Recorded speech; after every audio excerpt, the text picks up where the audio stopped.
Here in Philadelphia, the stage is set. Vice President Kamala Harris and former President Donald Trump are hours away from their first high-stakes meeting on a national stage in front of a national audience. Both are hoping to use tonight's debate to sway those key undecided voters. Just over 2 months ago, President Joe Biden, the presumptive Democratic nominee, faced former President Donald Trump on an Atlanta stage. We finally beat Medicare.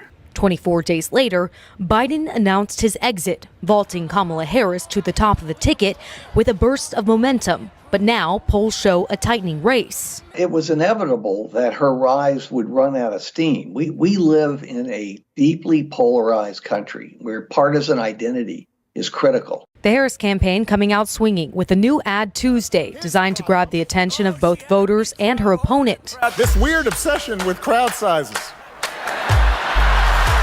As the vice president says she's prepared to face an onslaught of lies and personal attacks from Trump on the debate stage.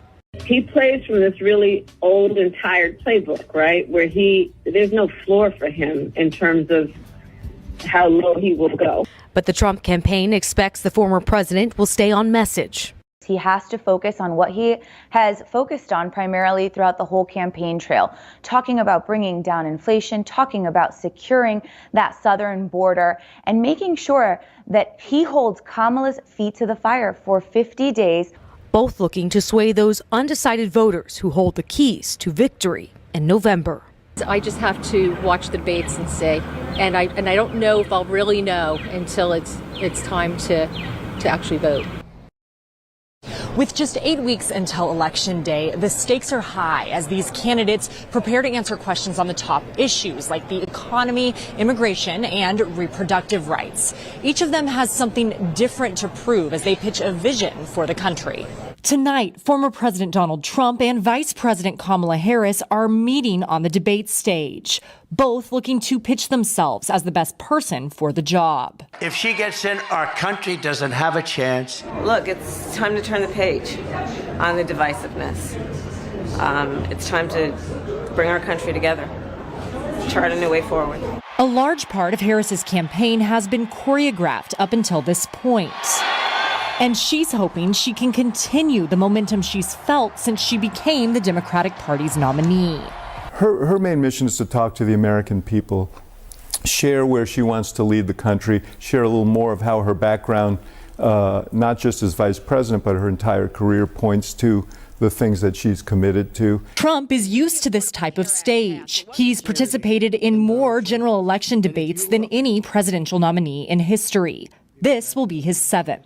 I think Donald Trump is very focused on this debate tonight. He knows how important it is. He doesn't take anything for granted. While views of Trump are largely set, the debate still offers risks for the former president, particularly when it comes to the tone and tactics he takes with his rival. There will be no public audience, no previously written notes, and the microphones will be muted unless it's the candidate's turn to speak. Now, the Harris campaign pushed to keep the mics open in hopes of allowing for more dynamic exchanges, but the rules were agreed to when President Joe Biden was still the candidate. As of right now, this is the only presidential debate for Harris and Trump on the schedule. Donald Trump and Kamala Harris have spent one another. If Comrade Kamala Harris gets 4 more years, you will be living a full-blown banana republic. If you've got something to say, On Tuesday night, they will talk to one another in a duel seen around the world, but with one of the most important audiences here in Pennsylvania. And I don't know if I'll really know until it's time to actually vote. This will be Trump's 7th debate, more than any nominee in history. Harris and her team have studied all of the previous 6, 3 with Hillary Clinton. No puppet, no puppet. And it's pretty clear. You're the puppet. And 3 with Joe Biden. Will you shut up, man? Which offer lessons for both sides.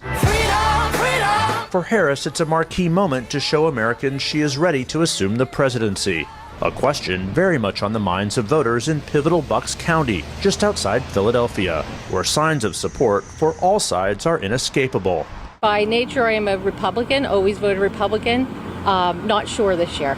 I'm going to go with Trump regardless. I don't know enough about Kamala, and big deals with the border and the inflation is my main thing. My hope is that they're going to tell us what they're going to do, not what the other person has done wrong. Pennsylvania is at the center of the presidential race, with Harris, Trump, and their allies spending more than any other battleground. $82 million from Democrats, $74 million from Republicans, as a fight to define the vice president dominates the airwaves. It's a very different vision than Donald Trump's. Dangerously liberal, Kamala Harris is no laughing matter. Harris has spent the last 5 days in Pittsburgh preparing for the debate. Look, it's time to turn the page on the divisiveness. It's time to bring our country together, chart a new way forward. In a weekend rally in Wisconsin, Trump argued he is the true candidate of change. Kamala Harris and the communist left have unleashed a brutal plague of bloodshed, crime, chaos, misery, and death upon our land, and it's only going to get worse. That rhetoric raises the question of what tone Trump intends to strike, and whether it will be sexist, as he often was against Clinton in 2016. She doesn't have the look, she doesn't have the stamina. Or seize upon policies of the Biden-Harris administration, as he did in June. We had the safest border in history. Now we have the worst border in history. Trump has been familiarizing himself with old Harris debates, too. Mr. Vice President, I'm speaking. Well, I'm speaking. If you don't mind letting me finish, we can then have a conversation, okay? please. Okay. Those stinging moments from a former prosecutor, now trying to make the case that she can turn the page to the presidency.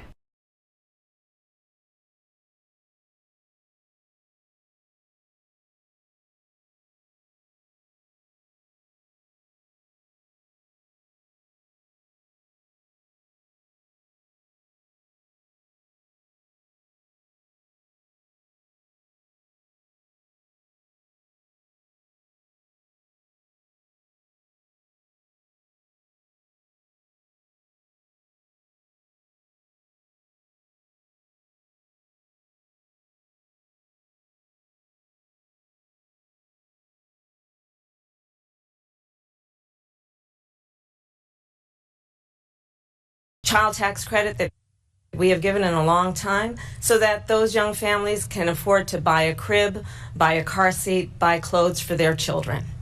My passion, one of them, is small businesses. My mother raised my sister and me, but there was a woman who helped raise us. We call her our second mother. She was a small business owner. I love our small businesses. My plan is to give a $50,000 tax deduction to start up small businesses, knowing they are part of the backbone of America's economy.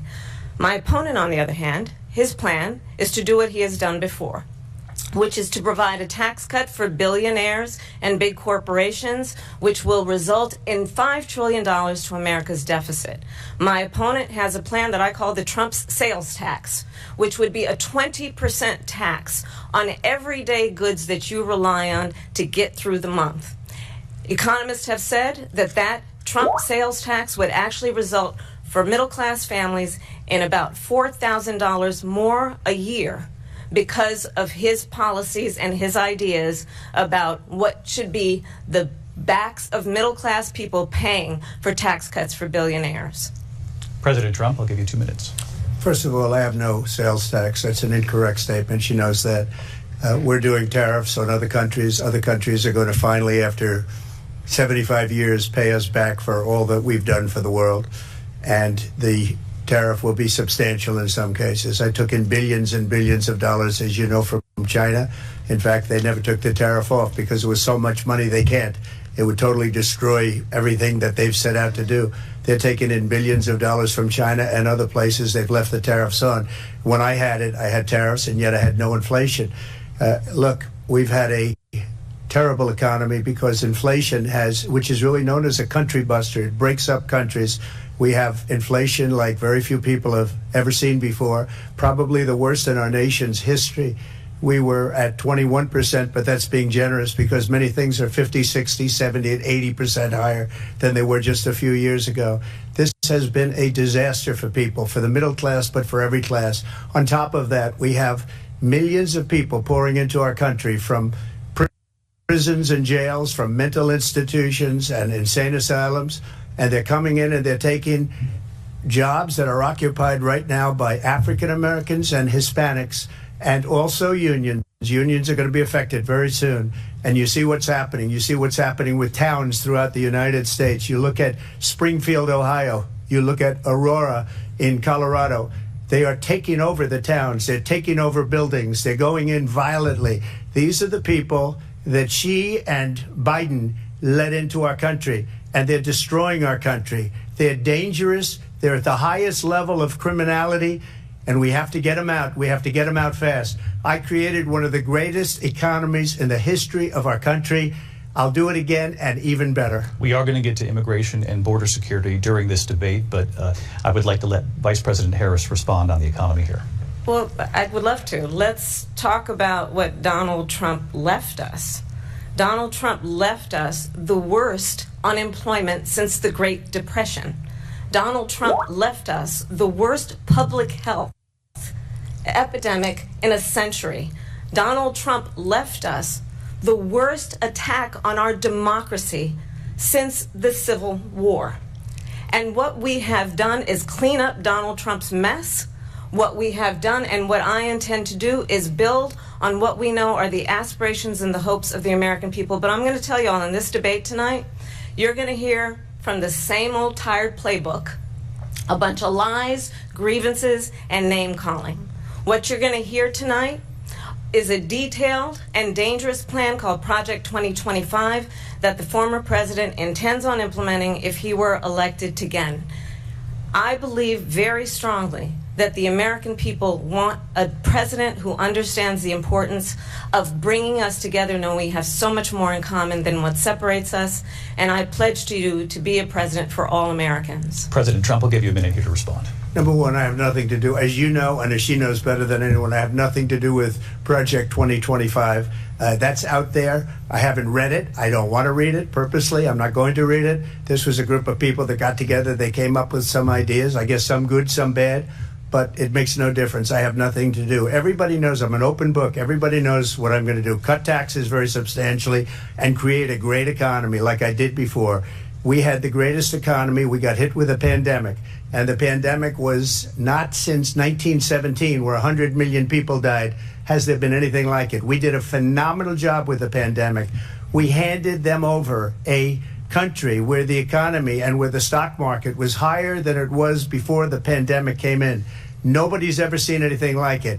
We made ventilators for the entire world. We got gowns, we got masks, we did things that nobody thought possible. And people give me credit for rebuilding the military. They give me credit for a lot of things, but not enough credit for the great job we did with the pandemic. But the only jobs they got were bounce back jobs. These were jobs bounced back, and it bounced back and it went to their benefit. But I was the one that created them. They know it, and so does everybody else. Vice President Harris, I'll let you respond. So Donald Trump has no plan for you. And when you look at his economic plan, it's all about tax breaks for the richest people. I am offering what I describe as an opportunity economy, and the best economists in our country, if not the world, have reviewed our relative plans for the future of America.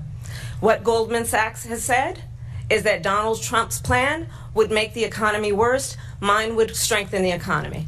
What the Wharton School has said is Donald Trump's plan would actually explode the deficit. 16 Nobel laureates have described his economic plan as something that would increase inflation and by the middle of next year would invite a recession. You just have to look at where we are and where we stand on the issues. And I'd invite you to know that Donald Trump actually has no plan for you because he is more interested in defending himself than he is in looking out for you. That's just a soundbite. They gave her that to say.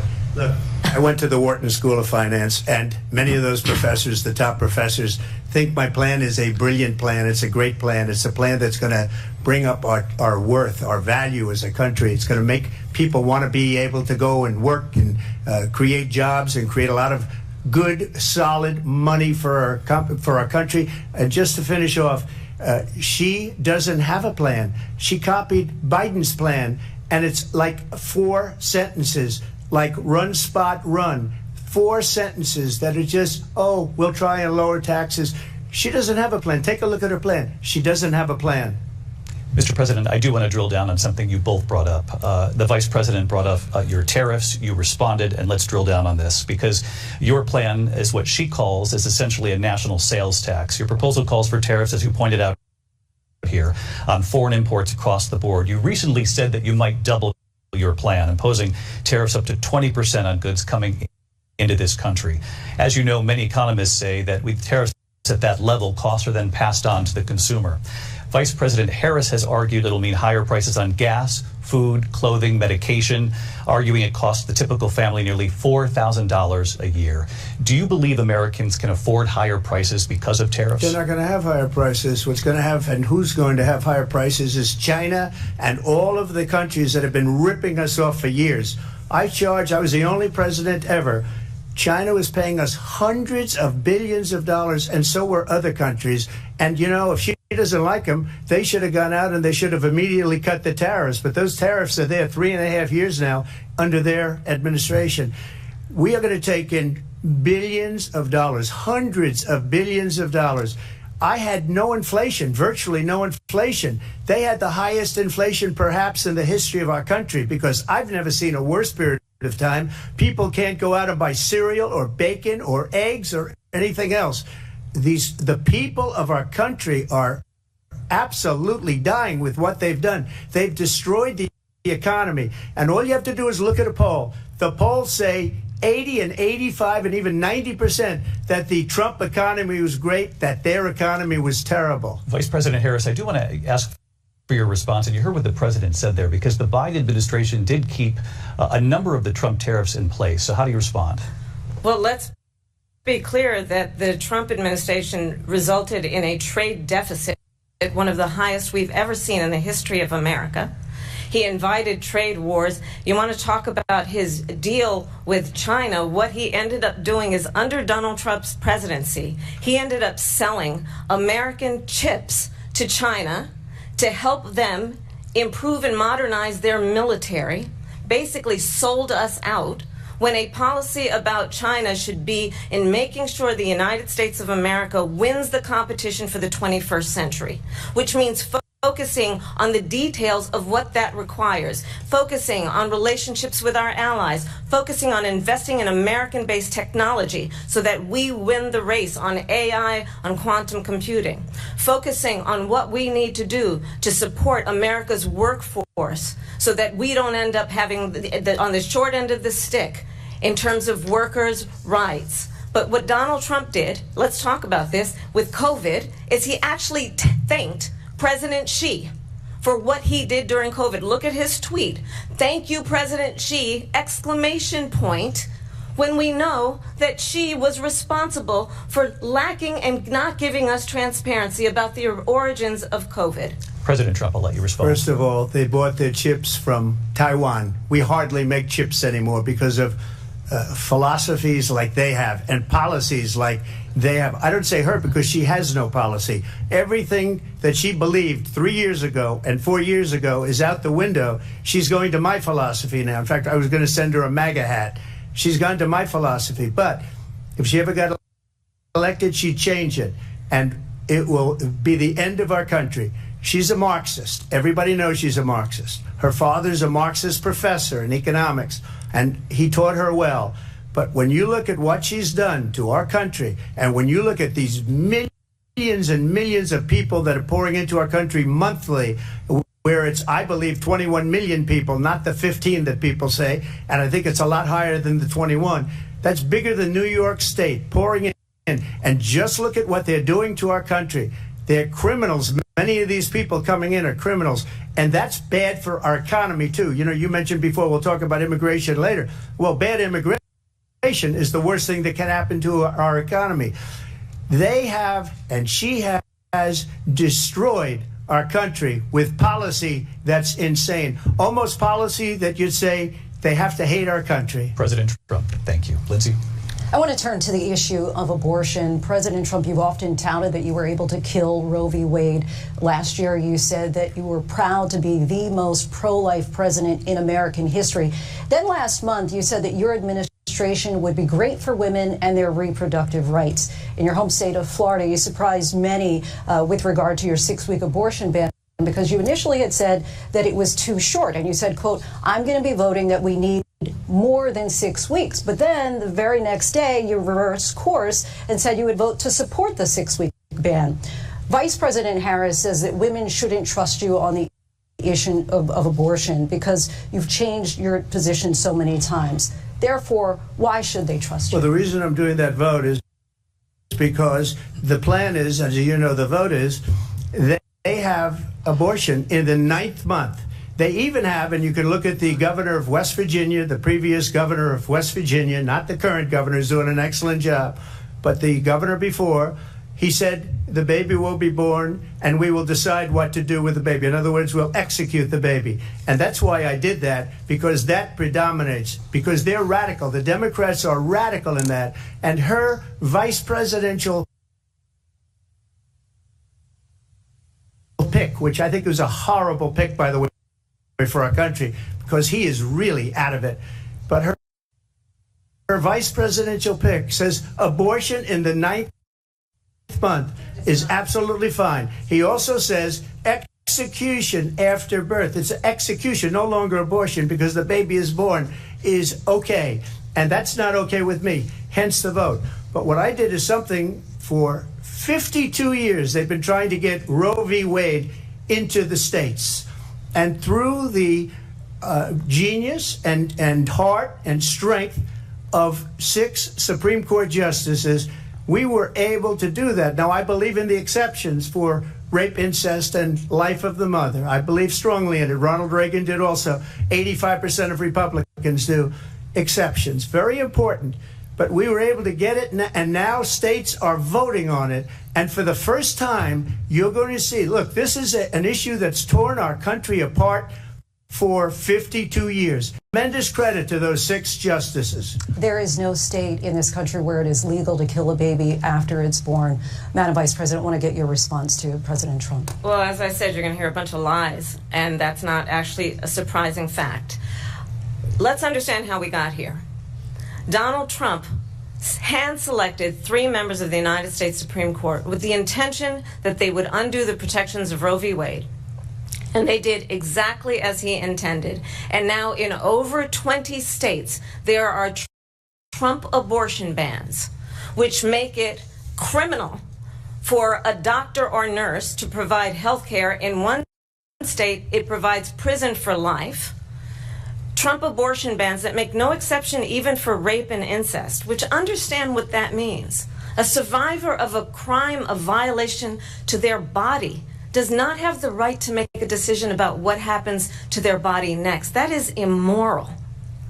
And one does not have to abandon their faith or deeply held beliefs to agree. The government, and Donald Trump certainly, should not be telling a woman what to do with her body. I have talked with women around our country. You want to talk about this is what people wanted? Pregnant women who want to carry a pregnancy to term, suffering from a miscarriage, being denied care in an emergency room because the healthcare providers are afraid they might go to jail, and she's bleeding out in a car in the parking lot. She didn't want that. Her husband didn't want that. A 12 or 13-year-old survivor of incest being forced to carry a pregnancy to term. They don't want that. And I pledge to you, when Congress passes a bill to put back in place the protections of Roe v. Wade, as President of the United States, I will proudly sign it into law. But understand, if Donald Trump were to be reelected, he will sign a national abortion ban. Understand, in his Project 2025, there would be a national abortion, a monitor that would be monitoring your pregnancies, your miscarriages. I think the American people believe that certain freedoms, in particular the freedom to make decisions about one's own body, should not be made by the government. Thank you, Vice President Harris. Well, there she goes again. It's a lie. I'm not signing a ban, and there's no reason to sign a ban, because we've gotten what everybody wanted. Democrats, Republicans, and everybody else, and every legal scholar wanted it to be brought back into the states, and the states are voting. And it may take a little time, but for 52 years, this issue has torn our country apart. and they've wanted it back in the states. And I did something that nobody thought was possible. The states are now voting. What she says is an absolute lie. And as far as the abortion ban, no, I'm not in favor of abortion ban, but it doesn't matter because this issue has now been taken over by the states. Would you veto a national abortion ban if it came Well, I to your won't desk? have to because, again, two things. Number one, she said she'll go back to Congress. She'll never get the vote. It's impossible for her to get the vote, especially now with the 50-50, essentially 50-50 in both Senate and the House. She's not going to get the vote. She can't get the vote. She won't even come close to it. So it's just talk. You know what it reminds me of? When they said they're going to get student loans terminated, and it ended up being a total catastrophe. The student loans, and then I think probably her boss, if you call him a boss, he spends all his time on the beach. But look, her boss went out and said, we'll do it again. We'll do it a different way. And he went out, got rejected again by the Supreme Court. So all these students got taunted with this whole thing about this whole idea. And how unfair that would have been, part of the reason they lost, to the millions and millions of people that had to pay off their student loans. They didn't get it for free. But they were saying it's the same way that they talked about that they talk about abortion. But if I could just get a yes or no, because your running mate, J.D. Vance, has said that you would veto it if it did come to your desk. Well, I didn't discuss it with J.D. In all fairness, J.D., and I don't mind if he has a certain view, but I think he was speaking for me, but I really didn't. Look, we don't have to discuss it because she'd never be able to get it, just like she couldn't get student loans. They couldn't get student loans. They didn't even come close to getting student loans. They taunted young people and a lot of other people that had loans. They can never get this approved. So it doesn't matter what she says about going to Congress. Well, wonderful. Let's go to Congress, do it. But the fact is that for years they wanted to get it out of Congress and out of the federal government. And we did something that everybody said couldn't be done. And now you have a vote of the people on abortion. Vice President Harris, I want to give you your time to respond, but I do want to ask, would you support any restrictions on a woman's right to an abortion? I absolutely support reinstating the protections of Roe v. Wade. And as you rightly mentioned, nowhere in America is a woman carrying a pregnancy to term and asking for an abortion. That is not happening. It's insulting to the women of America. And understand what has been happening under Donald Trump's abortion bans. Couples who pray and dream of having a family are being denied IVF treatments. What is happening in our country? Working people, working women who are working 1 or 2 jobs, who can barely afford childcare as it is, have to travel to another state to get on a plane sitting next to strangers to go and get the health care she needs. Barely can afford to do it, and what you are putting her through is unconscionable. And the people of America have not, the majority of Americans believe in a woman's right to make decisions about her own body, and that is why in every state where this issue has been on the ballot, in red and blue states both, the people of America have voted for freedom. Vice President Harris, excuse me, I have to respond. Another lie. It's another lie. I have been a leader on IVF, which is fertilization. The IVF, I have been a leader. In fact, when they got a very negative decision on IVF from the Alabama courts, I saw the people of Alabama and the legislature 2 days later voted it in. I've been a leader on it. They know that, and everybody else knows it. I have been a leader on fertilization, IVF. And the other thing, you should ask, will she allow abortion in the 8th month, 9th month, 7th month? Come on. Okay, would you do that? Why don't you ask her that question? Why don't you answer the question? Would you because veto? Under Roe v. Wade, answer the question, would you veto? You could do abortions in the 7th month, the 8th month, the 9th month, not true. and probably after birth. Just look at the former governor of Virginia. The governor of Virginia said we put the baby aside and then we determine what we want to do with the baby. President Trump, thank you. We're going to turn now to immigration and border security. We know it's an issue that's important to Republicans, Democrats, voters across the board in this country. Vice President Harris, you were tasked by President Biden with getting to the root causes of migration from Central America. We know that illegal border crossings reached a record high in the Biden administration. This past June, President Biden imposed tough new asylum restrictions. We know the numbers since then have dropped significantly. But my question to you tonight is, why did the administration wait until 6 months before the election to act? And would you have done anything differently from President Biden on this? So I'm the only person on this stage who has prosecuted transnational criminal organizations for the trafficking of guns, drugs, and human beings. And let me say that the United States Congress, including some of the most conservative members of the United States Senate, came up with a border security bill which I supported. And that bill would have put 1,500 more border agents on the border to help those folks who are working there right now overtime trying to do their job. It would have allowed us to stem the flow of fentanyl coming into the United States. I know there are so many families watching tonight who have been personally affected by the surge of fentanyl in our country. That bill would have put more resources to allow us to prosecute transnational criminal organizations for trafficking in guns, drugs, and human beings. But you know what happened to that bill? Donald Trump got on the phone, called up some folks in Congress, and said, kill the bill. And you know why? Because he'd prefer to run on a problem instead of fixing a problem. And understand, this comes at a time where the people of our country actually need a leader who engages in solutions, who actually addresses the problems at hand. But what we have in the former president is someone who would prefer to run on a problem instead of fixing a problem. And I'll tell you something, he's going to talk about immigration a lot tonight, even when it's not the subject that is being raised. And I'm going to actually do something really unusual, and I'm going to invite you to attend one of Donald Trump's rallies, because it's a really interesting thing to watch. You will see during the course of his rallies, he talks about fictional characters like Hannibal Lecter. He will talk about windmills cause cancer. And what you will also notice is that people start leaving his rallies early out of exhaustion and boredom. And I will tell you, the one thing you will not hear him talk about is you. You will not hear him talk about your needs, your dreams, and your desires. And I'll tell you, I believe you deserve a president who actually puts you first, and I pledge to you that I will. Vice President Harris, thank you. President Trump, on that point, I want to get your response. Well, I would like to respond. Let me just ask, though, why did you try to kill that bill, and successfully so? That would have put thousands of additional agents and officers on the border. First, let me respond as to the rallies.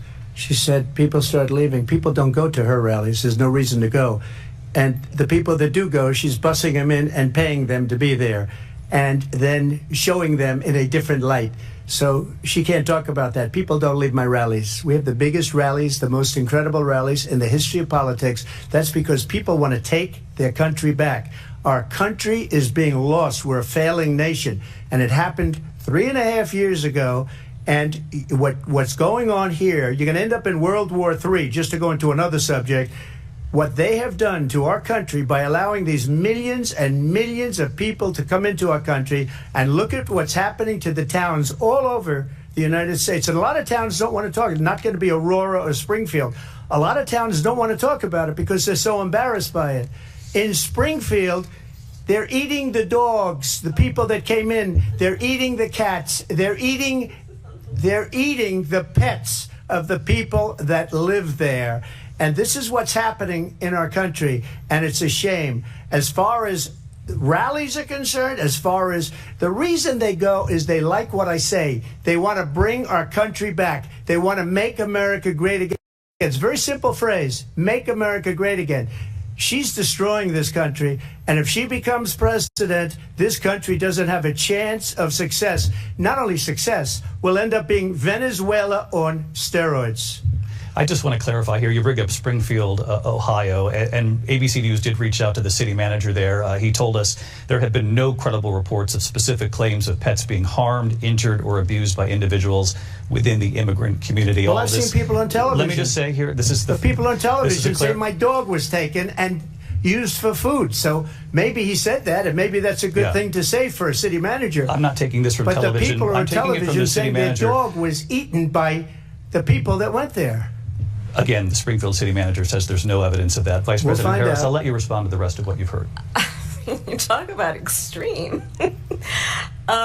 you know, this is, I think, one of the reasons why in this election I actually have the endorsement of 200 Republicans who have formally worked with President Bush, Mitt Romney, and John McCain, including the endorsement of former Vice President Dick Cheney and Congress member Liz Cheney. And if you want to really know the inside track on who the former president is, if he didn't make it clear already, just ask people who have worked with him. His former chief of staff, a 4-star general, has said he has contempt for the Constitution of the United States. His former national security advisor has said he is dangerous and unfit. His former Secretary of Defense has said the nation, the Republic, would never survive another Trump term.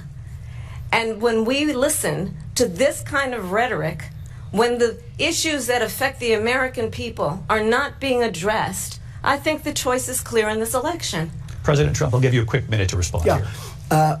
Thank you, because when I hear that, see, I'm a different kind of a person. I fired most of those people. Not so graciously. They did bad things or a bad job.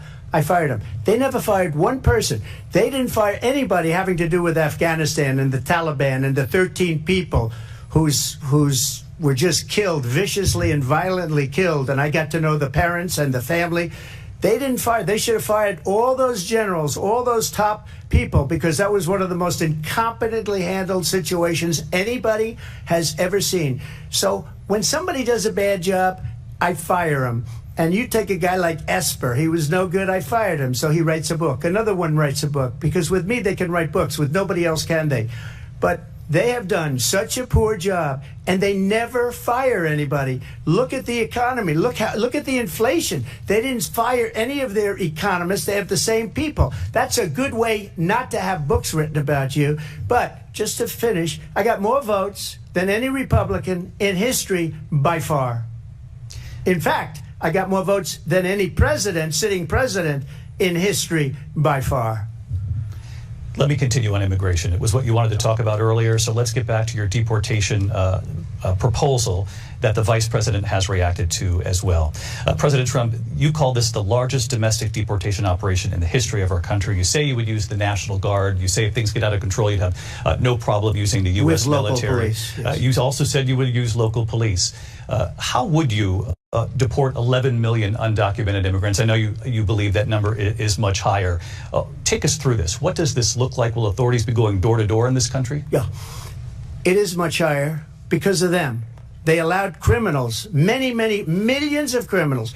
They allowed terrorists. They allowed common street criminals. They allowed people to come in, drug dealers, to come into our country. And they're now in the United States and told by their countries like Venezuela, don't ever come back or we're going to kill you. Do you know that crime in Venezuela and crime in countries all over the world is way down?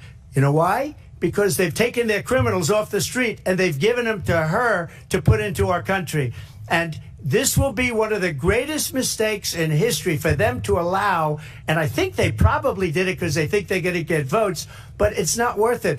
Because they're destroying the fabric of our country by what they've done. There's never been anything done like this at all. They've destroyed the fabric of our country. Millions of people let in. And all over the world, crime is down. All over the world except here. Crime here is up and through the roof. Despite their fraudulent statements that they made, crime in this country is through the roof. And we have a new form of crime. It's called migrant crime. And it's happening at levels that nobody thought possible. President Trump, as you know, the FBI says overall violent crime is actually coming down in this country. But Vice President Harris, the FBI they were defrauding statements. They didn't include the worst cities. They didn't include the cities with the worst crime. It was a fraud. Just like their number of 818,000 jobs that they said they created turned out to be a fraud. President Trump, thank you. I'll let you respond, Vice President Harris. Well, I think this is so rich, coming from someone who has been prosecuted for national security crimes, economic crimes, election interference,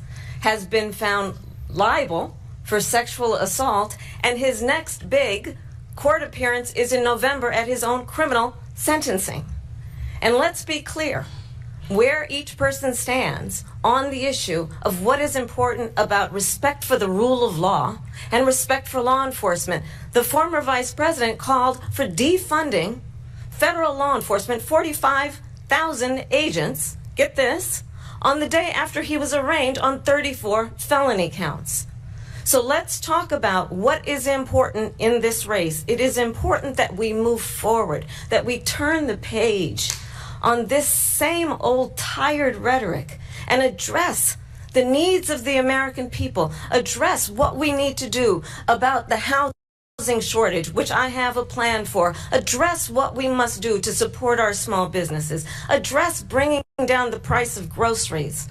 But frankly, the American people are exhausted with this same old tired playbook. Vice President Harris, thank you. Excuse me. Every one of those cases was started by them against their political opponent. And I'm winning most of them, and I will win the rest on appeal. And you saw that with the decision that came down just recently from the Supreme Court. I'm winning most of them. But those are cases, it's called weaponization. Never happened in this country. They weaponized the Justice Department. Every one of those cases was involved with the DOJ, from Atlanta and Fani Willis to the Attorney General of New York and the DA in New York. Every one of those cases. And then they say, oh, he's a criminal. They're the ones that made them go after me. By the way, Joe Biden was found essentially guilty on the documents case. And what happened in my documents case? They said, oh, that's the toughest of them all. A complete and total victory. 2 months ago, it was thrown out. It's weaponization, and they used it, and it's never happened in this country. They used it to try and win an election. They're fake cases. President Trump, thank you. A really quick response here, Vice President Harris, on this notion of weaponization of the Justice Department. Well, let's talk about extreme and understand the context in which this election in 2024 is taking place. The United States Supreme Court recently ruled that the former president would essentially be immune from any misconduct if he were to enter the White House again. Understand, this is someone who has openly said he would terminate, I'm quoting, terminate the Constitution of the United States, that he would weaponize the Department of Justice against his political enemies. Someone who has openly expressed disdain for members of our military. Understand what it would mean if Donald Trump were back in the White House with no guardrails, because certainly we know now the court won't stop him. We know J.D. Vance is not going to stop him.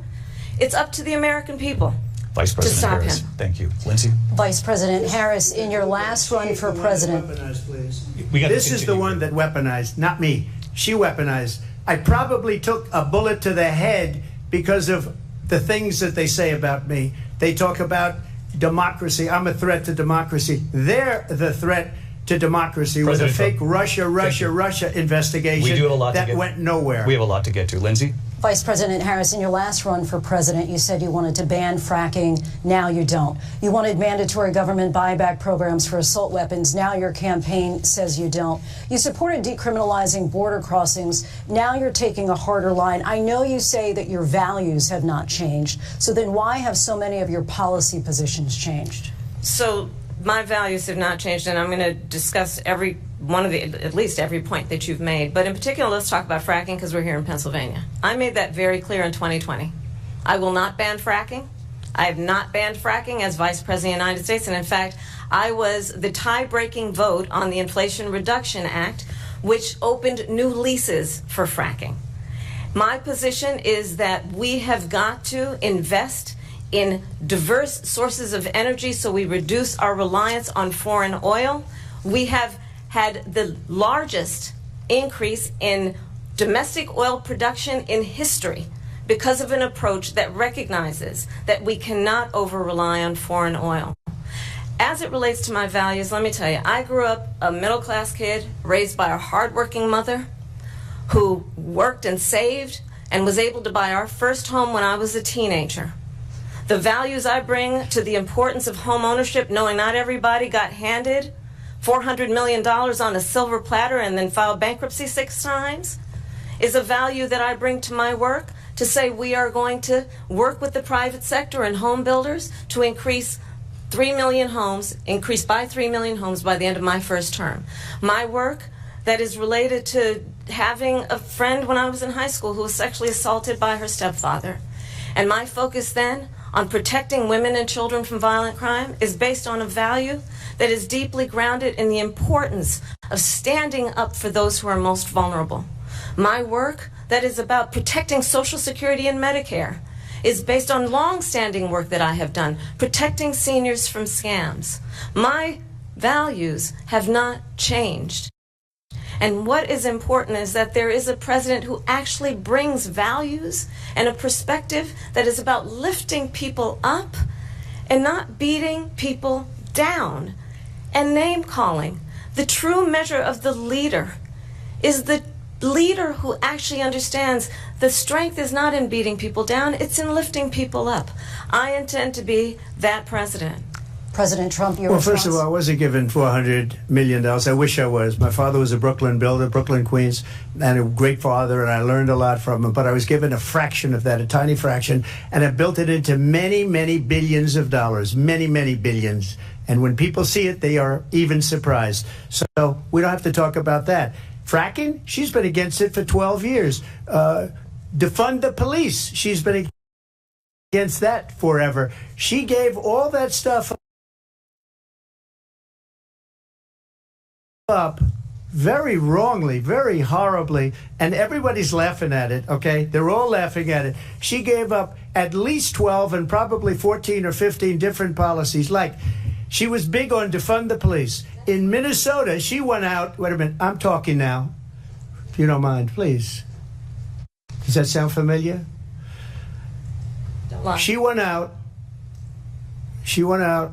in Minnesota and wanted to let criminals that killed people, that burned down Minneapolis, she went out and raised money to get them out of jail. She did things that nobody would ever think of. Now she wants to do transgender operations on illegal aliens that are in prison. This is a radical left liberal that would do this. She wants to confiscate your guns, and she will never allow fracking in Pennsylvania. If she won the election, fracking in Pennsylvania will end on day one. Just to finish one thing, so important in my opinion. So I got the oil business going like nobody has ever done before. When they took over, they got rid of it, started getting rid of it, and the prices were going up the roof. They immediately let these guys go to where they were. I would have been 5 times, 4 times, 5 times higher, because you're talking about 3.5 years ago. They got it up to where I was because they had no choice, because the prices of energy were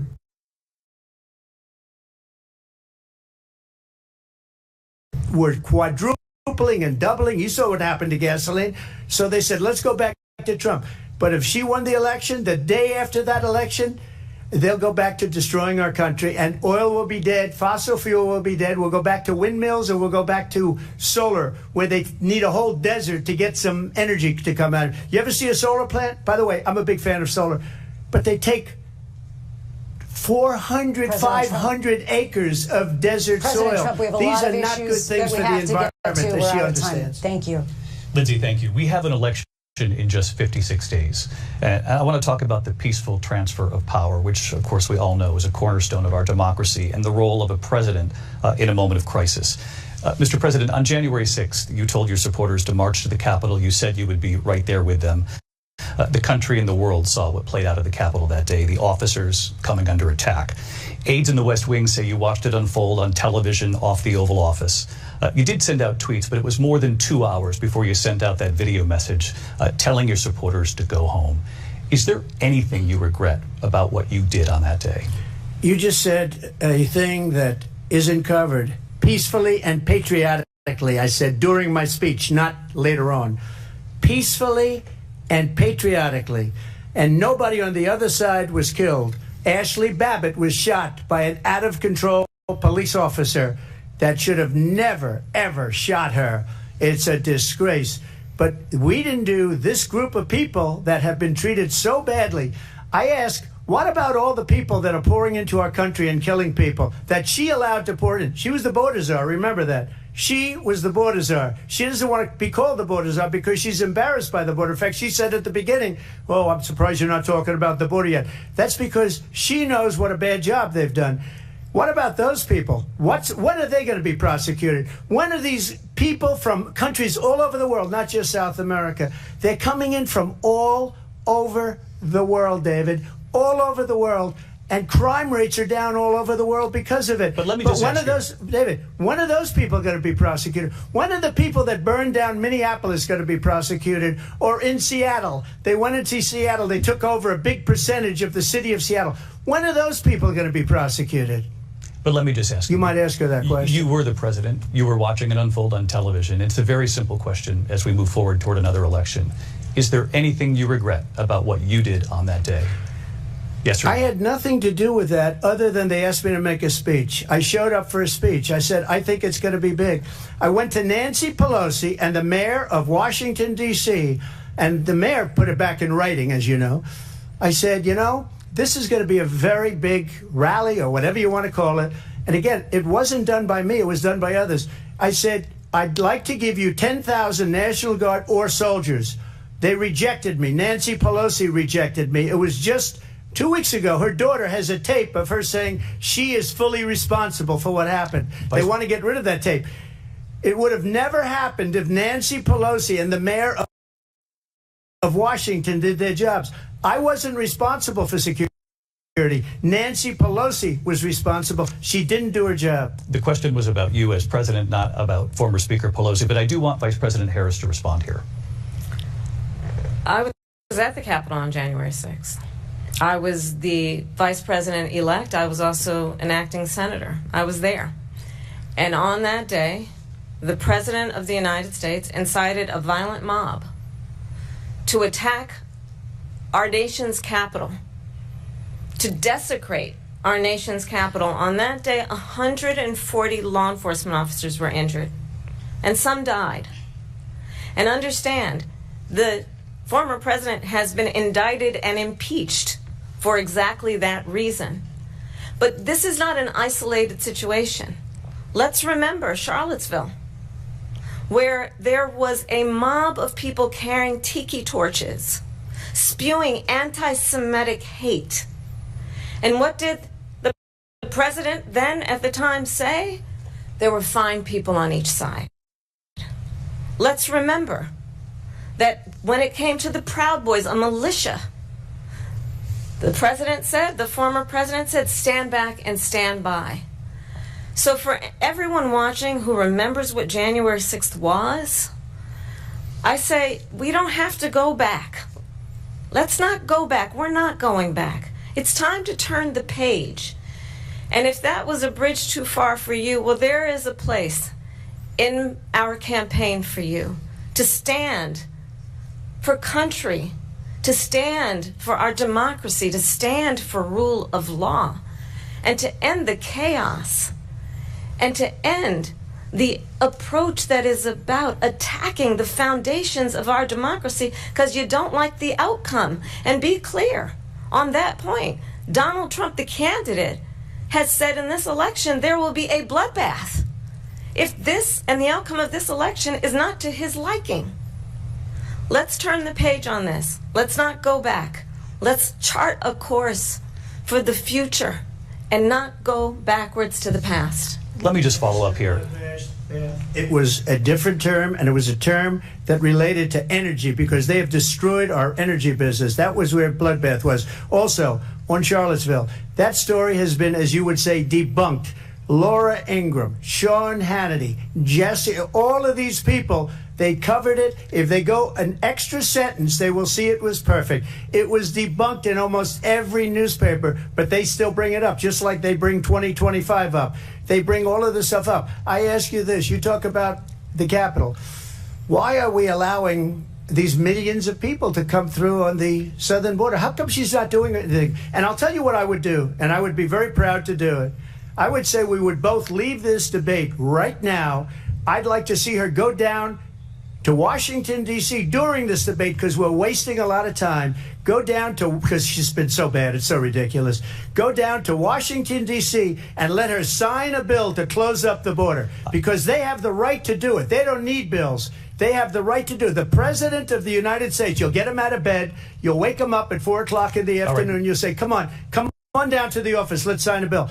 If he signs a bill that the border is closed, all he has to do is say it to the Border Patrol, who are phenomenal. If they do that, the border is closed. Those people are killing many people, unlike J6. We talked immigration here tonight. I do want to focus on this next issue to both of you, because it really brings us this into focus, truth in these times that we're living in. Mr. President, for 3.5 years after you lost the 2020 election, you repeatedly falsely claimed that you won, many times saying you won in a landslide. In the past couple of weeks leading up to this debate, you have said, quote, you lost by a whisker, that you, quote, didn't quite make it, that you came up a little bit short. I said that? Are you now acknowledging that you lost in 2020? No, I don't acknowledge that at all. But I said that sarcastically. You know that. It was said, oh, we lost by a whisker. That was said sarcastically. Look, there's so much proof. All you have to do is look at it. And they should have sent it back to the legislatures for approval. I got almost 75 million votes, the most votes any sitting president has ever gotten. I was told if I got 63, which was what I got in 2016, you can't be beaten. The election, people should never be thinking about an election as fraudulent. We need two things. We need walls, and we have to have it. We have to have borders, and we have to have good elections. Our elections are bad. And a lot of these illegal immigrants coming in, they're trying to get them to vote. They can't even speak English. They don't even know what country they're in practically. And these people are trying to get them to vote. And that's why they're allowing them to come into our country. I did watch all of these pieces of video. I didn't detect the sarcasm, lost by a whisker. We didn't quite make it. And we should just point out here as clarification, and you know this, you and your allies, 60 cases in front of many judges, many of them Republican. No judge looked at it. And said they said no we didn't have standing. That's the other thing. They said we didn't have standing, a technicality. Can you imagine a system where a person in an election doesn't have standing? The President of the United States doesn't have standing. That's how we lost. If you look at the facts, and I'd love to have you'll do a special on it. I'll show you Georgia, and I'll show you Wisconsin, and I'll show you Pennsylvania, and I'll show you. We have so many facts and statistics, but you know what? That doesn't matter, because we have to solve the problem that we have right now. That's old news. And the problem that we have right now is we have a nation in decline, and they have put it into decline. We have a nation that is dying, David. Mr. President, thank you. Vice President Harris, you heard the president there tonight. He said he didn't say that he lost by a whisker. So he still believes he did not lose the election that was won by President Biden and yourself. But I do want to ask you about something that's come up in the last couple of days. This was a post from President Trump about this upcoming election just weeks away. He said, when I win, those people who cheated, and then he lists donors, voters, election officials, he says will be prosecuted to the fullest extent of the law, which will include long-term prison sentences. One of your campaign's top lawyers responded saying, we won't let Donald Trump intimidate us. We won't let him suppress the vote. Is that what you believe he's trying to do here? Donald Trump was fired by 81 million people. So let's be clear about that. And clearly he is having a very difficult time processing that. But we cannot afford to have a president of the United States who attempts, as he did in the past, to upend the will of the voters in a free and fair election. And I'm going to tell you that I have traveled the world as Vice President of the United States, and world leaders are laughing at Donald Trump. I have talked with military leaders, some of whom worked with you, and they say you're a disgrace. And when you then talk in this way in a presidential debate and deny what over and over again are court cases you have lost because you did in fact lose that election, it leads one to believe that perhaps we do not have in the candidate to my right the temperament or the ability to not be confused about fact. That's deeply troubling, and the American people deserve better. I'll give you 1 minute to respond, Mr. President. Let me just say about world leaders. Viktor Orban, one of the most respected men, they call him a strong man. He's a tough person, smart. Prime Minister of Hungary. They said, why is the whole world blowing up? 3 years ago it wasn't. Why is it blowing up? He said, because you need Trump back as president. They were afraid of him. China was afraid, and I don't like to use the word afraid, but I'm just quoting him. China was afraid of him. North Korea was afraid of him. Look at what's going on with North Korea, by the way. He said Russia was afraid of him. I ended the Nord Stream 2 pipeline, and Biden put it back on day one, but he ended the XL pipeline. The XL pipeline in our country, he ended that. But he let the Russians build a pipeline going all over Europe and heading into Germany, the biggest pipeline in the world.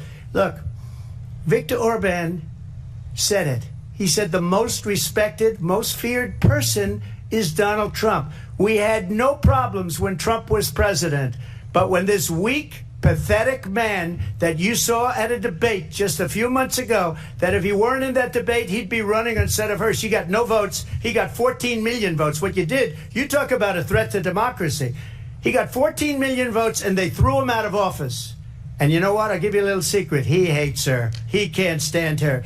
But he got 14 million votes. They threw him out. She got 0 votes. And when she ran, she was the first one to leave because she failed. And now she's running. I don't understand it, but I'm okay with it because your time is I think up. we're going to do very well. We've got a lot more to get to. Turning now to the Israel-Hamas war and the hostages who are still being held, Americans among them. Vice President Harris, in December, you said, quote, Israel has a right to defend itself, but you added, quote, it matters how, saying international humanitarian law must be respected. Israel must do more to protect innocent civilians. You said that 9 months ago. Now an estimated 40,000 Palestinians are dead. Nearly 100 hostages remain. Just last week, Prime Minister Benjamin Netanyahu said there's not a deal in the making. President Biden has not been able to break through the stalemate. How would you do it? Well, let's understand how we got here. On October 7, Hamas, a terrorist organization, slaughtered 1,200 Israelis. Many of them young people who were simply attending a concert. Women were horribly raped. And so absolutely, I said then, I say now, Israel has a right to defend itself. We would. And how it does so matters. Because it is also true, far too many innocent Palestinians have been killed. Children, mothers. What we know is that this war must end. It must end immediately, and the way it will end is we need a ceasefire deal and we need the hostages out. And so we will continue to work around the clock on that. Work around the clock, also understanding that we must chart a course for a two-state solution. And in that solution, there must be security for the Israeli people and Israel, and in equal measure for the Palestinians. But the one thing I will assure you always, I will always give Israel the ability to defend itself, in particular as it relates to Iran and any threat that Iran and its proxies pose to Israel. But we must have a two-state solution where we can rebuild Gaza, where the Palestinians have security, self-determination, and the dignity they so rightly deserve. President Trump, how would you negotiate with Netanyahu and also Hamas in order to get the hostages out and prevent the killing of more innocent civilians in Gaza? If I were president, it would have never started. If I were president, Russia would have never, ever, I know Putin very well, he would have never, and there was no threat of it either, by the way, for 4 years, have gone into Ukraine and killed millions of people when you add it up, far worse than people understand what's going on over there. But when she mentions about Israel, all of a sudden, she hates Israel. She wouldn't even meet with Netanyahu when he went to Congress to make a very important speech. She refused to be there because she was at a sorority party of hers. She wanted to go to the sorority party. She hates Israel. If she's president, I believe that Israel will not exist within 2 years from now. And I've been pretty good at predictions, and I hope I'm wrong about that one. She hates Israel. At the same time, in her own way, she hates the Arab population because the whole place is going to get blown up. Arabs, Jewish people, Israel will be gone. It would have never happened. Iran was broke under Donald Trump. Now Iran has $300 billion because they took off all the sanctions that I had. Iran had no money for Hamas or Hezbollah or any of the 28 different spheres of terror. And they are spheres of terror, horrible terror. They had no money. It was a big story, and you know it. You covered it very well, actually. They had no money for terror. They were broke. Now they're a rich nation, and now what they're doing is they're spreading that money around. Look at what's happening with the Houthis and Yemen. Look at what's going on in the Middle East. This would have never happened. I will get that settled and fast, and I'll get the war with Ukraine and Russia ended. If I'm president-elect, I'll get it done before even becoming president. Vice President Harris, he says you hate Israel. That's absolutely not true. I have my entire career and life supported Israel and the Israeli people. He knows that. He's trying to, again, divide and distract from the reality, which is it is very well known that Donald Trump is weak and wrong on national security and foreign policy. It is well known that he admires dictators, wants to be a dictator on day one, according to himself. It is well known that he said of Putin that he can do whatever the hell he wants and go into Ukraine. It is well known that he said when Russia went into Ukraine, it was brilliant. It is well known he exchanged love letters with Kim Jong-un. And it is absolutely well known that these dictators and autocrats are rooting for you to be president again because they're so clear they can manipulate you with flattery and favors. And that is why so many military leaders who you have worked with have told me you are a disgrace. That is why we understand that we have to have a president who is not consistently weak and wrong on Vice national President security, Harris. including the importance of upholding and respecting in highest regard our military. Vice President Harris, thank you. They're the ones, and she's the one that caused it, that's weak on national security by allowing every nation last month for the year, 168 different countries sending people into our country. Their crime rates are way down. Putin endorsed her last week, said, I hope she wins. And I think he meant it because what he's gotten away with is absolutely incredible. It wouldn't have happened with me. The leaders of other countries think that they're weak and incompetent, and they are. They're grossly incompetent. And I just ask one question. Why does Biden go in and kill the Keystone Pipeline and approve the single biggest deal that Russia's ever made, Nord Stream 2, the biggest pipeline anywhere in the world going to Germany and all over Europe? Because they're weak and they're ineffective. And Biden, by the way, President gets paid Trump, a lot of money. Thank you. We have a lot of issues to get to. We'll be right back with much more of this historic ABC News presidential debate from the National Constitution Center right here in Philadelphia. Back in a moment. Would you do that? And I want to ask you a very simple question tonight. Do you want Ukraine to win this war? I want the war to stop. I want to save lives that are being uselessly, people being killed by the millions. It's the millions. It's so much worse than the numbers that you're getting, which are fake numbers. Look, we're in for 250 billion or more because they don't ask Europe, which is a much bigger beneficiary to getting this thing done than we are. They're in for $150 billion less because Biden and you don't have the courage to ask Europe like I did with NATO. They paid billions and billions, hundreds of billions of dollars when I said, either you pay up or we're not going to protect you anymore. So that's maybe one of the reasons they don't like me as much as they like weak people.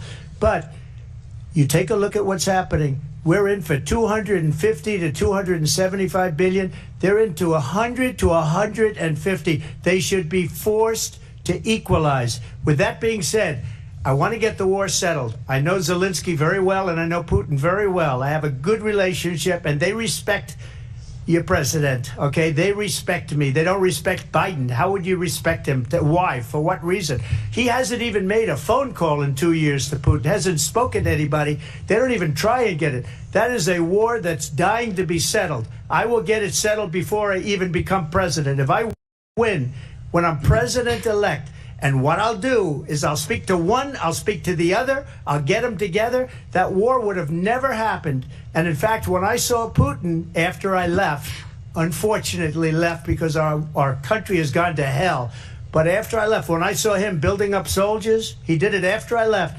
I said, oh, he must be negotiating. It must be a good, strong point of negotiation. Well, it wasn't, because Biden had no idea how to talk to him. He had no idea how to stop it. And now you have millions of people dead, and it's only getting worse, and it could lead to World War III. Don't kid yourself, David. We're playing with World War III, and we have a president that we don't even know if he's... Where is our president? We don't even know if he's a president. And just to clarify they here... threw him out of a campaign like a dog. We don't even know. Is he our president? But we have a president, Mr. President, that doesn't know he's alive. Your time is up. Just to clarify in the question, do you believe it's in the U.S. best interest for Ukraine to win this war, yes or no? I think it's the U.S. best interest to get this war finished and just get it done. All right. Negotiate a deal, because we have to stop all of these human lives from being destroyed. I want to take this to Vice President Harris. I want to get your thoughts on support for Ukraine in this moment, but also as Commander-in-Chief, if elected, how would you deal with Vladimir Putin, and would it be any different from what we're seeing from President Biden? Well, first of all, it's important to remind the former president you're not running against Joe Biden, you're running against me. I believe the reason that Donald Trump says that this war would be over within 24 hours is because he would just give it up. And that's not who we are as Americans. Let's understand what happened here. I actually met with Zelensky a few days before Russia invaded, tried through force to change territorial boundaries, to defy one of the most important international rules and norms, which is the importance of sovereignty and territorial integrity. And I met with President Zelensky. I shared with him American intelligence about how he could defend himself. Days later, I went to NATO's eastern flank, to Poland and Romania. And through the work that I and others did, we brought 50 countries together to support Ukraine in its righteous defense. And because of our support, because of the air defense, the ammunition, the artillery, the javelins, the Abrams tanks that we have provided, Ukraine stands as an independent and free country. If Donald Trump were president, Putin would be sitting in Kyiv right now. And understand what that would mean. Because Putin's agenda is not just about Ukraine. Understand why the European allies and our NATO allies are so thankful that you are no longer president, and that we understand the importance of the greatest military alliance the world has ever known, which is NATO, and what we have done to preserve the ability of Zelensky and the Ukrainians to fight for their independence. Otherwise, Putin would be sitting in Kyiv with his eyes on the rest of Europe, starting with Poland. And why don't you tell the 800,000 Polish Americans right here in Pennsylvania how quickly you would give up for the sake of favor and what you think is a friendship with what is known to be a dictator who would eat you for lunch. Vice President Harris, thank you. We've heard from both of you on Ukraine tonight. Afghanistan came up in the last hour. I wanted her to respond to something you said earlier, and I'll give you a minute here. Putin would be sitting in Moscow, and he wouldn't have lost 300,000 men and women, but he would have been sitting in Moscow. Quiet, please. He would have been sitting in Moscow much happier than he is right now. But eventually, you know, he's got a thing that other people don't have. He's got nuclear weapons. They don't ever talk about that. He's got nuclear weapons. Nobody ever thinks about that. And eventually, maybe he'll use them, and maybe he hasn't been that threatening, but he does have that. Something we don't even like to talk about. Nobody likes to talk about it. But just so you understand, they sent her to negotiate peace before this war started. 3 days later, he went in and he started the war because everything they said was weak and stupid. They said the wrong things. That war should have never started. She was the emissary. They sent her in to negotiate with Zelensky and Putin, and she did. And the war started 3 days later. And that's the kind of talent we have with her. She's worse than Biden. In my opinion, I think he's the worst president in the history of our country. She goes down as the worst vice president in the history of our country. But let me tell you something. She is a horrible negotiator. They sent her in to negotiate. As soon as they left, Putin did the invasion. President Trump, thank you. You did bring up something. You said she went to negotiate with Vladimir Putin. Vice President Harris, have you ever met Vladimir Putin? Can you clarify tonight? Yet again, I said it at the beginning of this debate, you're going to hear a bunch of lies coming from this fellow. And that is another one. When I went to meet with President Zelensky, I've now met with him over 5 times.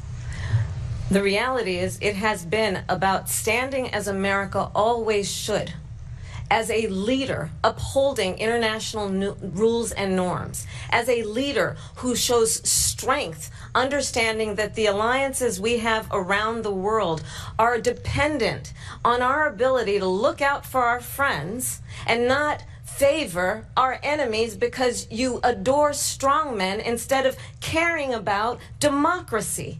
And that is very much what Commander-in-Chief and the American people have a right to rely on a president who understands the significance of America's role and responsibility in terms of ensuring that there is stability and ensuring we stand up for our principles and not sell them for the benefit of personal flattery. We've talked about Ukraine and Vladimir Putin. I do want to talk about Afghanistan. It came up in the first hour of this debate. I want to move on to Afghanistan. Stoltenberg said Trump did the most amazing thing I've ever seen. He got these countries, the 28 countries at the time, to pay up. He said, I've never seen. He's the head of NATO. He said, I've never seen. For years, we were paying almost all of NATO. We were being ripped off by European nations, both on trade and on NATO.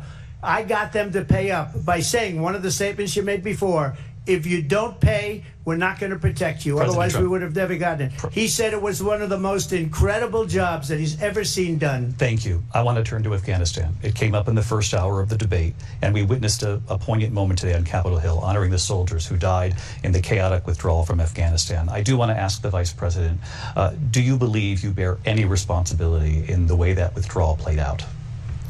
Well, I will tell you, I agreed with President Biden's decision to pull out of Afghanistan. 4 presidents said they would, and Joe Biden did. And as a result, America's taxpayers are not paying the $300 million a day we were paying for that endless war. And as of today, there is not one member of the United States military who is in active duty in a combat zone in any war zone around the world, the first time this century. But let's understand how we got to where we are. Donald Trump, when he was president, negotiated one of the weakest deals you can imagine. He calls himself a deal maker. Even his national security advisor said it was a weak, terrible deal. And here's how it went down. He bypassed the Afghan government. He negotiated directly with a terrorist organization called the Taliban. The negotiation involved the Taliban getting 5,000 Taliban terrorists released. And get this, and the president at the time invited the Taliban to Camp David, a place of storied significance for us as Americans, a place where we honor the importance of American diplomacy, where we invite and receive respected world leaders. And this former president, as president, invited them to Camp David because he does not again appreciate the role and responsibility of the President of the United States to be Commander-in-Chief with a level of respect. And this gets back to the point of how he has consistently disparaged and demeaned members of our military, fallen soldiers, and the work that we must do to uphold the strength and the respect of the United States of America around the world. Vice President Harris, thank you. President Trump, your response to her saying that you began the negotiations with the Taliban. So, if you take a look at that period of time, the Taliban was killing our soldiers, a lot of them, with snipers. And I got involved with the Taliban because the Taliban was doing the killing. That's the fighting force within Afghanistan. They don't bother doing that because, they deal with the wrong people all the time. But I got involved. And Abdul is the head of the Taliban. He is still the head of the Taliban. And I told Abdul, don't do it anymore. You do it anymore, you're going to have problems. And he said, why do you send me a picture of my house? I said, you're going to have to figure that out, Abdul. And for 18 months, we had nobody killed. We did have an agreement negotiated by Mike Pompeo. It was a very good agreement. The reason it was good, we were getting out. We would have been out faster than them, but we wouldn't have lost the soldiers. We wouldn't have left many Americans behind, and we wouldn't have left $85 billion worth of brand new, beautiful military equipment behind. And just to finish, they blew it. The agreement said you have to do this, and they didn't do it. They didn't do it. The agreement was terminated by us because they didn't do what they were supposed to do. I want to move on. And these people did the worst withdrawal, and in my opinion, the most embarrassing moment in the history of our country. And by the way, that's why Russia attacked Ukraine, because they saw how incompetent she and her boss are. President Trump, thank you. I want to move on now to race and politics in this country. Mr. President, you recently said of Vice President Harris, quote, "I didn't know she was black until a number of years ago when she happened to turn black, and now she wants to be known as black." I want to ask a bigger picture to weigh in on the racial identity of your opponent. I don't, and I don't care. I don't care what she is. I don't care. You make a big deal out of something. I couldn't care less. Whatever she wants to be is okay with me. But those were your words, so I'm asking. I don't know. I mean, all I can say is I read where she was not black, that she put out, and I'll say that. And then I read that she was black, and that's okay. Either one was okay with me. That's up to her. That's up to her. Vice President Harris, your thoughts on this?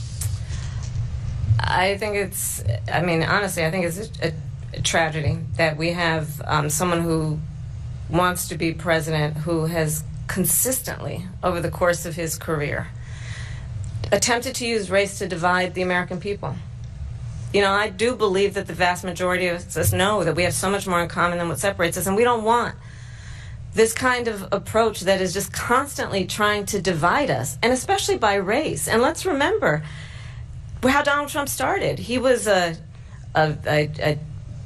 land, he owned buildings, and he was investigated because he refused to rent property to black families. Let's remember, this is the same individual who took out a full-page ad in the New York Times calling for the execution of 5 young black and Latino boys who were innocent, the Central Park 5. Took out a full-page ad calling for their execution. This is the same individual who spread birther lies about the first black president of the United States. And I think the American people want better than that, want better than this, want someone who understands, as I do, I travel our country. We see in each other a friend. We see in each other a neighbor. We don't want a leader who is constantly trying to have Americans point their fingers at each other. I meet with people all the time who tell me, can we please just have discourse about how we're going to invest in the aspirations and the ambitions and the dreams of the American people? Knowing that regardless of people's color or the language their grandmother speaks, we all have the same dreams and aspirations and want a president who invests in those, not in hate and division. Vice President Harris, thank you. Lindsay? President Trump, this is now your 3rd time. This is the most divisive presidency in the history of our country. There's never been anything like it. They're destroying our country, and they come up with things like what she just said. Going back many, many years, well, a lot of people, including Mayor Bloomberg, agreed with me on the Central Park 5. They admitted, they said, they pled guilty. And I said, well, if they pled guilty, they badly hurt a person, killed a person ultimately. And if they pled guilty, then they pled, we're not guilty. But this is a person that has to stretch back years, 40, 50 years ago, because there's nothing now. I built one of the greatest economies in the history of the world, and I'm going to build it again. It's going to be bigger, better, and stronger. But they're destroying our economy. They have no idea what a good economy is. Their oil policies, every single policy. And remember this, she is Biden. You know, she's trying to get away from Biden. I don't know the gentleman, she says. She is Biden. The worst inflation we've ever had, a horrible economy because inflation has made it so bad, and she can't get away with that. Thank you. Your time's up. I want to respond to that, though. I want to just respond briefly. Clearly, I am not Joe Biden, and I am certainly not Donald Trump. And what I do offer is a new generation of leadership for our country. One who believes in what is possible, one who brings a sense of optimism about what we can do instead of always disparaging the American people. I believe in what we can do to strengthen our small businesses, which is why I have a plan. Let's talk about our plans and let's compare the plans. I have a plan to give startup businesses $50,000 tax deduction, to pursue their ambitions, their innovation, their ideas, their hard work. I have a plan, $6,000 for young families for the first year of your child's life, to help you in that most critical stage of your child's development. I have a plan that is about allowing people to be able to pursue what has been fleeting in terms of the American dream by offering a help with down payment of $25,000 down payment assistance for first-time home buyers. That's the kind of conversation, I believe, David, that people really want tonight, as opposed to a conversation that is constantly about belittling and name-calling.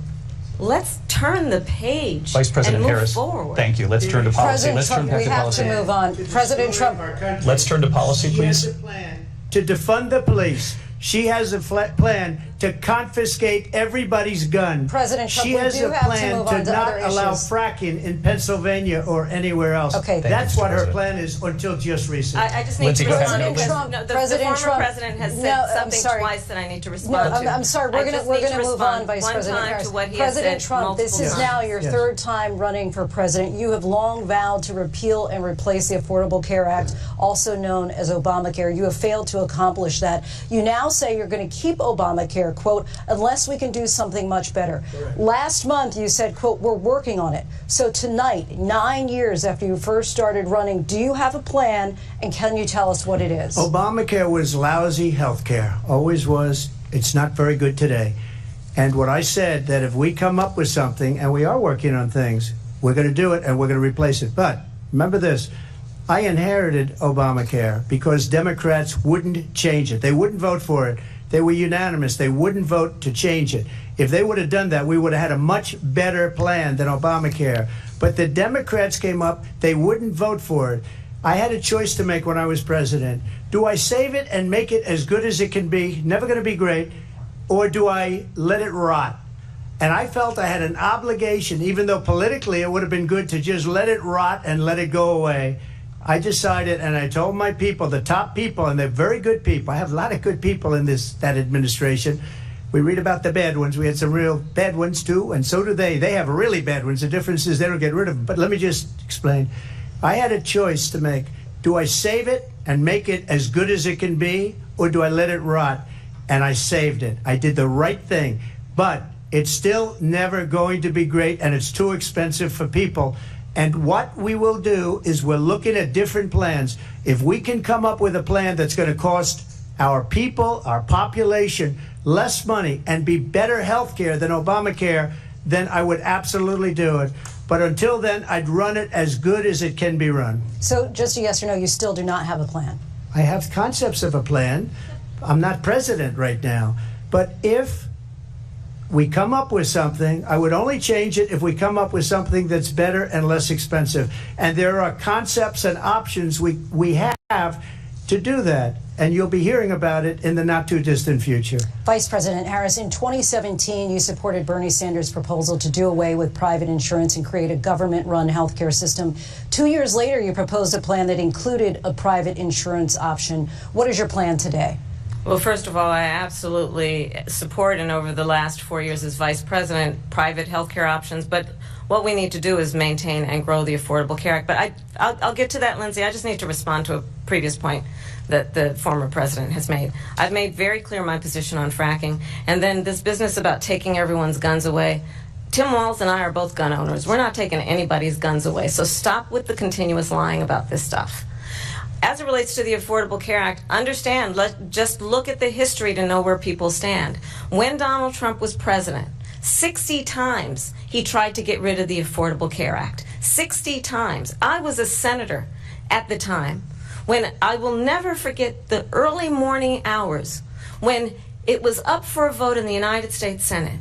And the late, great John McCain, who you have disparaged as being, you don't like him, you said at the time, because he got caught. He was an American hero. The late, great John McCain, I will never forget that night, walked onto the Senate floor and said, no, you don't. No, you don't. No, you don't get rid of the Affordable Care Act. You have no plan. And what the Affordable Care Act has done is eliminate the ability of insurance companies to deny people with pre-existing conditions. I don't have to tell the people watching tonight, you remember what that was like? Remember when an insurance company could deny if a child had asthma, if someone was a breast cancer survivor, if a grandparent had diabetes? And thankfully, as I've been vice president, and we over the last 4 years have strengthened the Affordable Care Act, we have allowed for the first time Medicare to negotiate drug prices on behalf of you, the American people. Donald Trump said he was going to allow Medicare to negotiate drug prices. He never did. We did. And now we have capped the cost of insulin at $35 a month. Since I've been vice president, we have capped the cost of prescription medication for seniors. We will do that for all people, understanding that the value I bring to this is that access to health care should be a right and not just a privilege of those who can afford it. And the plan has to be to strengthen the Affordable Care Act, not get rid of it, pass this prologue in terms of where Donald Trump stands on that. I want to move to an issue that's important for a lot of... She made a mistake. At number one, John McCain fought Obamacare for 10 years. But it wasn't only him. It was all of the Democrats that kept it going. And you know what? We can do much better than Obamacare, much less money. But she won't improve private insurance for people, private medical insurance. That's another thing she doesn't want to give. People are paying privately for insurance that have worked hard and made money, and they want to have private. She wants everybody to be on government insurance where you wait 6 months for an operation that you need immediately. President Trump, thank you. We have another issue that we'd like to get to that's important for a number of Americans, in particular younger voters, and that's climate change. President Trump, with regard to the environment, you say that we have to have clean air and clean water. Vice President Harris, you call climate change an existential threat. The question to you both tonight is, what would you do to fight climate change? And Vice President Harris, we'll start with you. 1 minute for you each. Well, the former president had said the climate change is a hoax. And what we know is that it is very real. You ask anyone who lives in a state who has experienced these extreme weather occurrences, who now is either being denied home insurance or is being jacked up. You ask anybody who has been the victim of what that means in terms of losing their home, having nowhere to go. We know that we can actually deal with this issue. The young people of America care deeply about this issue. And I am proud that as vice president over the last 4 years, we have invested $1 trillion in a clean energy economy, while we have also increased domestic gas production to historic levels. We have created over 800,000 new manufacturing jobs while I have been vice president. We have invested in clean energy to the point that we are opening up factories around the world. Donald Trump said he was going to create manufacturing jobs. He lost manufacturing jobs. And I'm also proud to have the endorsement of the United Auto Workers and Sean Fain, who also know that part of building a clean energy economy includes investing in American-made products, American automobiles. It includes growing what we can do around American manufacturing and opening up auto plants, not closing them like happened under Donald Trump. Vice President Harris, thank you. That didn't happen under Donald Trump. Let me just tell you, they lost 10,000 manufacturing jobs this last month. It's going, they're all leaving. They're building big auto plants in Mexico, in many cases owned by China. They're building these massive plants, and they think they're going to sell their cars into the United States because of these people. What they have given to China is unbelievable. But we're not going to let that. We'll put tariffs on those cars so they can't come into our country, because they will kill the United Auto Workers and any auto worker, whether it's in Detroit or South Carolina or any other place. What they've done to business and manufacturing in this country is horrible. We have nothing because they refuse. You know, Biden doesn't go after people because supposedly China paid him millions of dollars. He's afraid to do it. Between him and his son, they get all this money from Ukraine. They get all this money from all of these different countries. And then you wonder, why is he so loyal to this one, that one, Ukraine, China?